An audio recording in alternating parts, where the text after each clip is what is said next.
I think what's important here, it's going to provide a permanent home. It's not a group home, especially tailored to some folks with needs, but also that, it's going to provide one space, for lack of better words, will allow for to provide some respite for the community as a whole, so that families make a huge commitment when they have a loved one at home, to give them a break every once in a while if they even want to go for dinner one night or they want to go away for a weekend. So this home will provide that peace.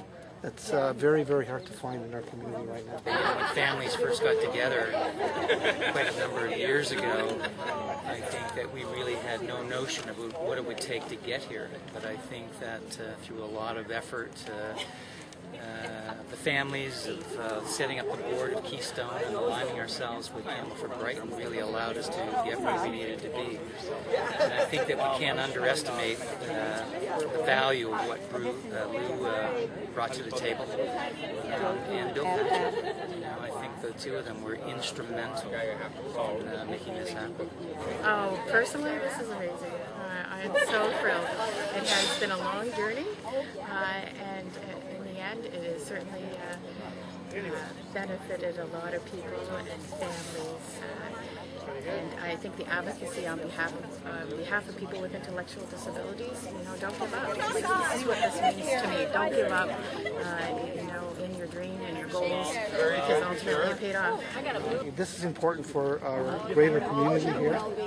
But I think what's more important, hopefully, and my indication is that this will be a template, although there might be some adjustment. As we move forward, there might be some changes we have to make.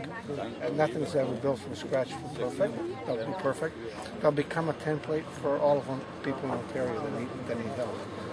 And thanks to the community here locally for starting that initiative. And I'm just delighted to be part that they kept on pushing that envelope so that we got here today. So it's fantastic.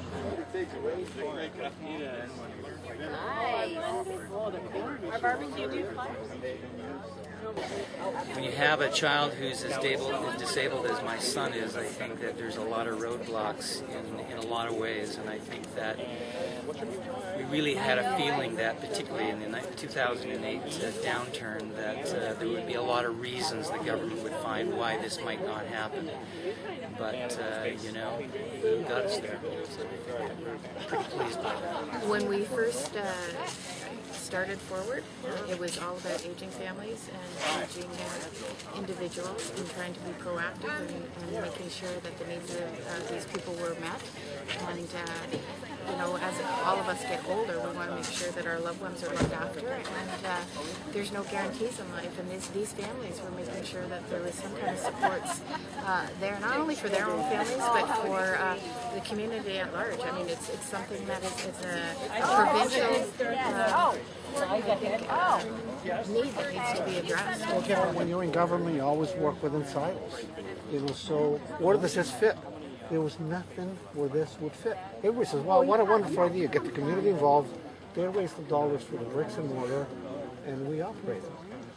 Because in reality, we support people with disabilities, our home or in some other institutions. So it was a matter of building another silo to make this work. Because, governments have to be accountable for what they do. And just to write a check every year for close to $700,000, you just can't do it. So it's got to fit a program.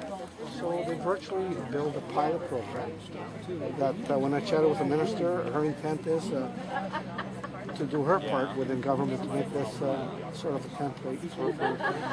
We are so blessed to get $672,000 for annual funds, and those funds will go to direct operations of supports and services to the people that will be living in